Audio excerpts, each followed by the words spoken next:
Fogo, quebra-quebra, vandalismo. A violência nos protestos cresce e assusta. Foi assim nas passeatas dos professores em greve no Rio de Janeiro, nas manifestações pela tarifa zero em São Paulo, quando um comandante da Polícia Militar chegou a ser espancado. E foi assim na rodovia Fernão Dias, bloqueada, com caminhões saqueados e incendiados, num aparente protesto contra a violência policial. Sinal dos tempos, defensores dos animais também recorreram à força. Invadiram um laboratório no interior de São Paulo para resgatar cães utilizados como cobaias. A pergunta é, aonde essa espiral de violência vai nos levar?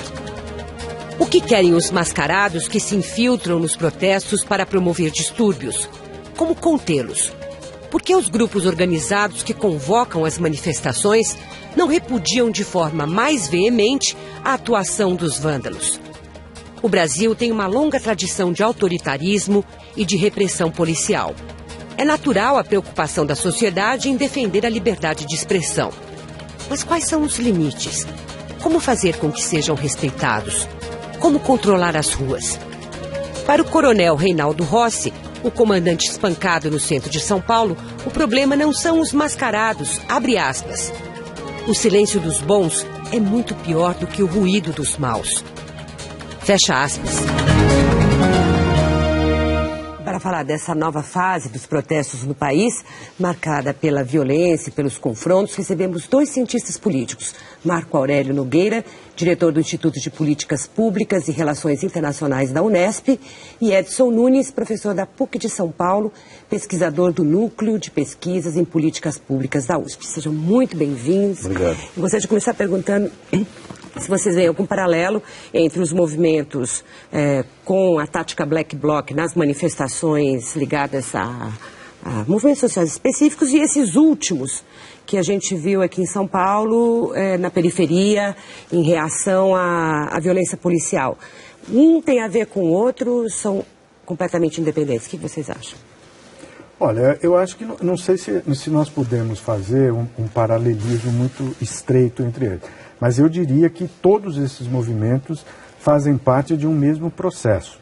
Ou seja, eles deveriam ser explicados a partir de uma reflexão sobre o modo de vida que se está tendo, sobretudo nas metrópoles brasileiras. Porque esses protestos da periferia, quando acontece uma morte violenta, uma desocupação, são habituais em São Paulo, né? São Fecham-se habituais, rodovias, são longos, com pneus. Tem uma longa duração, acontecem sempre, e eu acho que eles são, de algum modo, uma extensão da violência que está plantada no cotidiano das periferias urbanas.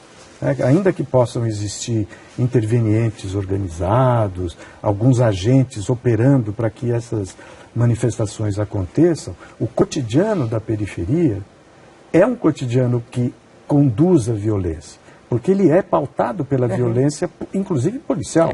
A polícia que atua na periferia não é a mesma polícia que atua no centro e nos jardins da cidade. E ela é fomentadora dessa violência que se dissemina, que se mistura com drogas, com criminalidade, com dissolução de família, com uma série de coisas que criam um ambiente favorável. Uma vida mais bruta, né? Isso não é Black Bloc. Você concorda? Olha, a impressão que eu tenho desses movimentos é que há sim um denominador comum. E eu gostaria de fazer uma distinção entre duas coisas. A primeira coisa é que esses movimentos apresentam uma dimensão totalmente nova em relação à costumeira violência do protesto no Brasil. Não é? Quando a gente compara o que acontece hoje, desde os Beagles, que apareceu aí a luta contra a Cruella Cruel, até os Black Blocs e até estes últimos acontecimentos, mostra uma coisa curiosa. É uma pauta negativa. É um não. Eu não quero isso, não quero aquilo, não quero aquilo, não quero aquilo, e não diz a que veio. Nós tivemos muito quebra-quebra, desde da República Velha, desde o Império talvez, em que havia um sentido de uma emissão de sinal para a autoridade, para que ela fizesse alguma coisa, tomasse uma providência concreta. E, portanto, a violência tendia a acabar com o ciclo de diálogo, entre aspas, em que, forçada a escuta do outro, uma vez escutada a mensagem, parava a violência. Essa violência parece que tem uma finalidade em si mesma. Essa é a primeira dimensão. A segunda dimensão é de caráter global. Se você for ver o que acontece no mundo, esse tipo de protesto que nós temos no Brasil não é a exceção. Note que, por exemplo, Greenpeace tem agora algumas pessoas presas na Rússia em função de ação direta dessa natureza. Existe um grupo de defensores de baleia que tem um programa na televisão que justamente mostra essa ação direta, imediata, fora da política, no âmbito da violência pura para parar baleeiros japoneses. Mas os estudiosos da tática Black Bloc costumam dizer que fora ela é muito mais performática, ela é muito mais de defesa da manifestação que vem atrás, essa sim, com uma reivindicação específica, e que ela é muito presente por causa do visual, o preto, a máscara e tudo mais, mas não necessariamente ela faz ataques de vandalismo, de violência contra instituições, são exceções. E assim mesmo são duramente reprimidas em qualquer país. A cálcula é que há 10 mil prisões foram feitas de 99 para cá, quando eles surgiram. Então, aqui no Brasil, dá para a gente fazer um paralelo, quer dizer, eles são semelhantes ao movimento europeu, ou aqui tem uma lógica própria, digamos, dessa insatisfação com a vida difícil na metrópole e as condições violentas do seu cotidiano? Não, eu diria que aqui tem uma especificidade. Eu acho que é como se a gente imaginasse que aqui a tática Black Bloc é turbinada pela condição social do país. Vira um movimento à parte, isso que eu quero dizer? Eu acho que vira uma coisa diferente. Né? Até porque a própria tática Black Bloc é uma tática aberta. Quer dizer, ela não é organizada. Você tem pessoas que vão lá e cada um age por sua conta e risco, vamos dizer assim. Então, qualquer um pode entrar ali. Né? E depende muito do perfil da sociedade que se tem, do perfil da insatisfação, do perfil de gente que está na rua com vontade de protestar ou de quebrar alguma coisa. Mas é possível que isso tudo aconteça sem uma organização mínima? Olha, será que... isso é muito difícil a gente saber, mas possível é, digamos assim. Se você tiver um número X de pessoas, né, predispostas a alguma coisa, basta que um dê uma palavra de ordem para que aquilo se desenvolva. Há um barateamento, né, digamos, da convocação por causa da internet. A gente pode ter também um meio termo entre a organização e a desorganização, que é a convocação. Você pode convocar alguma coisa pela internet, isso é quase como uma organização. Quer dizer, os 2 milhões que foram em junho às ruas foram convocadas. Porque quando você vê as páginas dos Black Blocs na internet, a gente vê que os textos são muito bem escritos, eles são as pessoas informadas, está tudo muito claro, não parece algo muito improvisado. Não, pode não ser improvisado, mas eles não se têm um compromisso com a resposta da questão que eles levantam naquele momento. E nós estamos vendo a mesma coisa nesses outros movimentos que estão surgindo paralelamente, não é? Vamos tomar a questão dos beagles, que é uma questão bonitinha. As pessoas vêm e dizem, não dá para fazer pesquisa com animais, especialmente com cachorrinhos tão bonitinhos. Muito bem, essas pessoas lavaram a mão de responder, bom, como é que nós vamos desenvolver fármacos? Nós vamos testar em seres humanos? Se não testar em seres humanos, vamos fazer o quê? Consultar uma bola de cristal? Quer dizer, há um profundo descomprometimento com como a vida é realmente feita desses movimentos. O senhor acha que o movimento Passe Livre também está nessa mesma chave? Eu acho que o Passe Livre justamente não tem tática Black Bloc. Mas foi do que mais se beneficiou, digamos assim. Sim, mas ele fez uma convocação para um movimento mais tradicional do que esses que nós estamos vendo. Não é? E ele acabou sendo engolido no frigir dos ovos por uma onda de insatisfação sem direcionamento. E que, mais grave ainda, recusa a mediação política. Eles não querem saber de estabelecer lideranças, eles não querem saber de estabelecer uma pauta negocial, eles não querem saber de um output político, projeto de lei, resolução, etc., que encampe os problemas. Quer dizer que, nesse caso, há uma especificidade de um lado. De outro lado, há uma certa unidade na descrença da mediação política que afeta grandes contingentes da população. Nesse caso, eu aproximaria a nossa realidade da Europa, dos Estados Unidos, no sentido de que as pessoas não estão se sentindo suficientemente empoderadas. Não, sim, nos processos políticos. É a mesma coisa, é uma mesma realidade. A diferença é que você não tem na Europa algumas coisas que tem aqui, como a miséria ampliada. E, por outro lado, na Europa, nos Estados Unidos, você tem intermediários políticos com algum peso que aqui no Brasil nós também não temos, que são os partidos e os sindicatos. Né? Agora, tudo isso... Mas por que não temos? Nós temos um governo de esquerda, nós temos partidos de todos o espectro político, sindicatos organizados, centrais sindicais, movimentos sociais os mais diversos para canalizar... Mas tem um problema, uma forma de dizer isso seria assim, essas nossas instituições representativas são mais do Estado do que da sociedade. Em outros países, elas são muito da sociedade. Elas têm raízes na sociedade. No Brasil não tem, nunca tiveram. Não é um problema agora. No passado, você ainda podia pegar, não, o PTB teve raízes. O Partido Comunista, eventualmente, em certo segundo, o PT teve raízes. Ele nasceu no ABC. Mas a partir de um certo ponto da história, todos os partidos foram perdendo essas raízes. O próprio PT, que é o partido mais forte hoje no Brasil, no meu modo de ver, é completamente diferente do que era o PT há 20 e 30 anos atrás. Em 82, quando ele foi fundado. Porque agora é um partido do establishment, né? Não é só, é por isso, mas é também porque a sociedade mudou a configuração.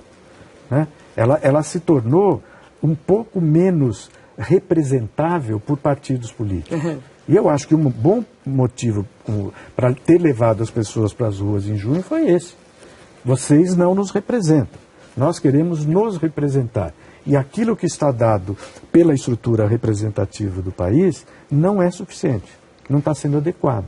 Agora, na lógica da rua hoje, existe algum movimento que consegue, digamos, mobilizar pessoas e prescindir, ou pelo menos isolar, afastar black blocs ou não? Temos de conviver com essa tática enquanto houver reivindicação na rua? Eu creio que não. Eu acredito piamente que a função das instituições políticas e dos partidos é fundamentalmente disciplinar a sociedade. Quer dizer, a representação é de mão dupla. De um lado canaliza anseios da sociedade para o Estado e de outro lado devolve do Estado padrões de convivência. Me parece... Mas o Estado está fracassando nisso? Então, me parece que a perda de parâmetro é de mão dupla, é uma relação que de certa forma se esgarçou e que nós precisamos reencontrar canais de articulação. O coronel Espancado convoca os bons, fala assim, o problema não é o barulho dos maus, é o silêncio dos bons. O problema é o silêncio das maiorias. Quer dizer, nós temos que reencontrar um parâmetro de repressão legítima.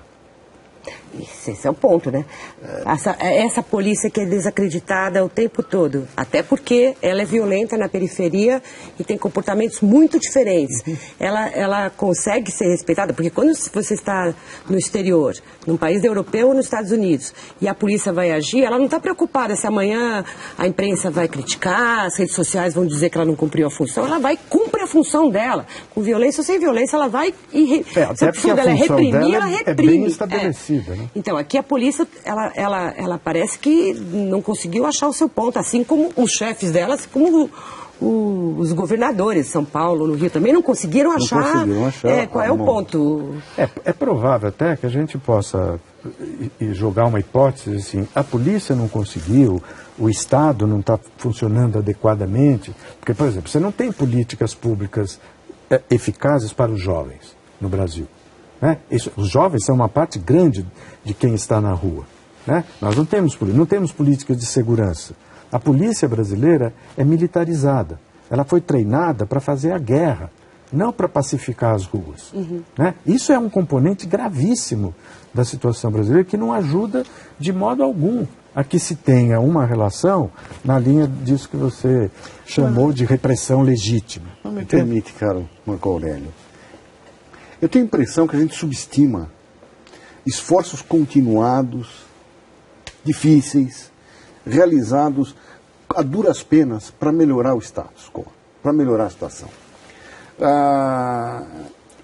Eu acho que nós temos um discurso que joga na vala comum os bons e os maus. Veja, uma política continuada no Estado de São Paulo de segurança minorou enormemente a violência da polícia, mas veja, isso não é uma coisa que você faça por passe de mágica, são décadas de trabalho que tem que ser realizado. Minorou, colocou o Estado como um dos últimos no Brasil. Em homicídios, pelo menos. Em homicídios, que é um indicador bom da violência geral da sociedade. Não é? Isso não foi feito pela brutalidade policial, isso foi feito com inteligência policial, isso foi feito com um repreparo, um reequipamento da polícia. Foi feito com trabalho. Mas não é assim que as foi periferias feito, mas não é suficiente. ainda. Veja, eu acho que nós avançamos que não é suficiente. Agora, muito pouco. Hoje eu estava num seminário... Tanto é que foram mortos 2 rapazes de 17 anos nos últimos 48 anos. Sim, mas veja. Apesar disso, estava num seminário que vários dados mostravam melhoras na situação. Melhoras na situação de emprego, melhora na situação de salário, melhoras. Acontece que a melhora traz um efeito estranho, que é um sentido maior de empoderamento contra a reivindicação. Quer dizer que também a insatisfação cresce com a melhora social. Inclusive a melhora na violência policial que, olha, da época que nós éramos moleques para agora, meu amigo, a situação está bem mais segura, bem mais estável. Pode até ser, mas na época que você era jovem, nós vivíamos uma situação de ditadura no país. Era completamente diferente. E a sociedade era uma sociedade simples, fácil de ser fiscalizada, reprimida. Domesticada. Né? Agora ela é sofisticadíssima a sociedade. E a polícia, do meu ponto de vista, está completamente despreparada. Não para funcionar como um elemento de repressão, mas para dialogar com a sociedade. Ela não sabe dialogar. Entende? Quer dizer, eu participo de vários cursos de discussão, por exemplo, sobre direitos humanos com as forças policiais. É uma ignorância brutal. Mas o diálogo não é o que se espera da polícia, diálogo, digamos. Mas uma repressão que seja uma inibição, uma posição de quem inibe. Sim, mas o diálogo sem precisar que eu falo, Mônica, não é fazer o que nós estamos fazendo canalizar aqui, reivindicações. mas é eu conversar com você antes de te dar um tiro no peito. Entende? Eu saber o que está acontecendo antes de te bater, né? Eu acho que o grande problema da polícia, isso não sou eu que estou dizendo. Você abriu o Globo News, o G1, o Globo News o tempo todo está dizendo isso. Quer dizer, é como se a polícia brasileira tivesse ordem, carta branca para bater e matar. Ao mesmo tempo, há, digamos, duas versões muito complicadas em cada uma das manifestações em que há grande violência. A narrativa que fazem os movimentos é sempre de culpabilizar a polícia, dizendo que foi ela que provocou, ela que começou, ela que fez, que eles não estavam fazendo nada, quando evidentemente toda a postura deles é de quem está disposto a fazer algo, né? E a polícia, por outro lado, também diz que foram eles que começaram, eles que atacaram. As imagens são contraditórias, umas provam um lado, outras provam mas aí o outro eu lado. Acho que nós temos que superar essas narrativas. Diálogo de porque a narrativa das ruas e a narrativa do Estado, elas são antagônicas e são ambas superficiais e suspeitas. Eu acho que nós temos que encontrar, acho que estamos encontrando isso, né, outros mecanismos de relatar o que está acontecendo. A imprensa faz um pouco esse papel. A universidade, as nossas pesquisas, também faz um pouco esse papel.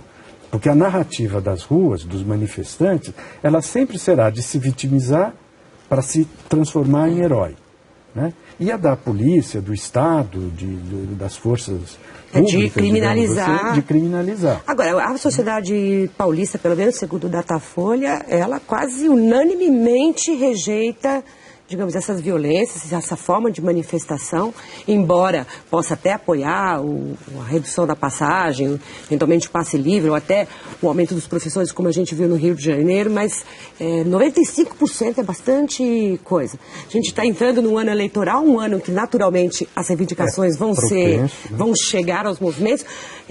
O que podemos esperar? Quer dizer, qual é o rumo das nossas manifestações, para onde está indo e o que deve acontecer acoplando a isso o ano eleitoral. Mas daqui a pouquinho, depois do intervalo.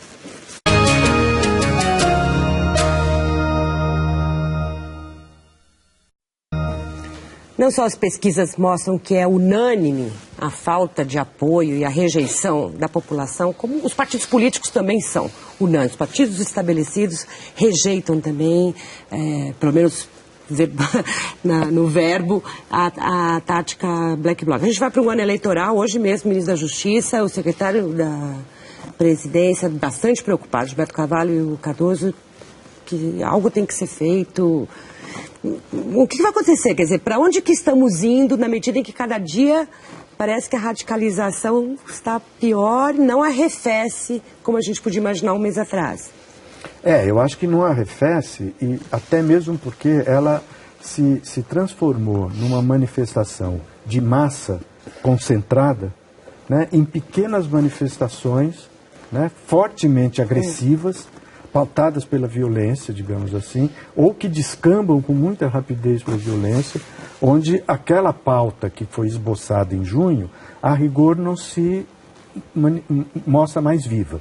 Né? Então aí você tem... É um grupo organizado, mas... Isso, mas não é... A tática Black Bloc acoplada para dar visibilidade, inclusive, para esse pequeno grupo, né? Organizado. Na medida em que a manifestação de massa diminuída tem um baixo poder de agenda, não consegue fixar o que ela quer, e esses ativistas Black Bloc tendem a ganhar um protagonismo maior, passam a ganhar uma força mais expressiva. Agora, aqui, em qualquer outro lugar do mundo, Black Bloc é uma tática de minoritários, que não é aceita pelas maiorias que vão às ruas. Né? Em nenhum lugar do mundo aplaude esse Black Bloc. Eles são contra a ordem, contra o pacifismo das manifestações, contra o sistema, e não são, como você observou aqui, a favor de nada. Eles não têm uma causa, uma utopia. Então, quando o ministro Gilberto Carvalho diz que quer conversar com eles, quer entendê-los, quer saber o que eles querem, ele não vai ter resposta. Talvez ele esteja jogando para a plateia um pouco. Provável, né? É sempre complicado saber o que passa na cabeça dos outros. Agora, acho positivo, por mais estranha que possa parecer a minha posição, que um ministro sinalize para a sociedade com diálogo, mesmo quando o outro lado está colocando a violência. E quando eu coloco isso é que eu tenho uma crença forte que a gente resolve essas coisas pelas instituições. E acho que a democracia brasileira está numa encruzilhada. Se nós pusermos essa questão, essa ameaça que Black Blocs, que movimentos sem finalidade precisa estão colocando no limite, nós vamos ter problemas com a democracia. Mas a democracia pode aprender. E uma das questões as mais importantes para a gente aprender hoje é achar um discurso mais homogêneo sobre a política de segurança. Não é? Nós temos uma dicotomia no Brasil horrível. De um lado, as pessoas que dizem, não, toda a violência decorre da questão social. E de outro lado, os que dizem que a violência decorre da falta de violência contra os violentos. Tá certo? Nós criamos aqui uma aporia, um impasse, dois discursos que não se conversam, os programas de televisão destinados a um grupo, os programas destinados a outro grupo e pronto. Muito bem, a questão é que as nossas pesquisas mostram precisamente, no NUPES tem um colega nosso, Emanuel, fez uma pesquisa linda, mostra que parte da violência, sem dúvida, se deve a causas sociais. Mas uma parte ponderável da violência depende precisamente de políticas de segurança. Ocorre, e agora deixa eu dar um nome aos bois, que a esquerda não tem política de segurança no Brasil e é bom que ela venha a ter e aproveite essa oportunidade. Não, com certeza. Acho que tem um discurso que não foi aberto, pelo contrário, mas fácil responsabilizar o governo. Uma fala como a do ministro Gilberto Carvalho, ela pode ser uma porta que se abre nessa direção. Por isso que eu acho que ela é positiva, mesmo que ele esteja jogando para a plateia, no sentido de que ele está tentando dar uma satisfação à opinião pública, que é o que um ministro de Estado deve fazer, espera-se que ele faça isso. Eu tinha muitas outras perguntas sobre isso, porque acho que a curiosidade e a tentativa de interpretar esses fatos é muito grande da parte de todo mundo, mas eu tenho que encerrar. Que pena. Muito obrigada, Edson. Muito obrigada, Marco Aurélio, que está lançando um livro. Estou lançando As um livro. Ruas e a Democracia, para quem não quiser ir mais fundo. Exatamente. Está ótimo. Muito obrigada mesmo. E obrigada a você também que nos acompanhou. A gente volta quinta-feira. Até lá. Não ia deixar de falar.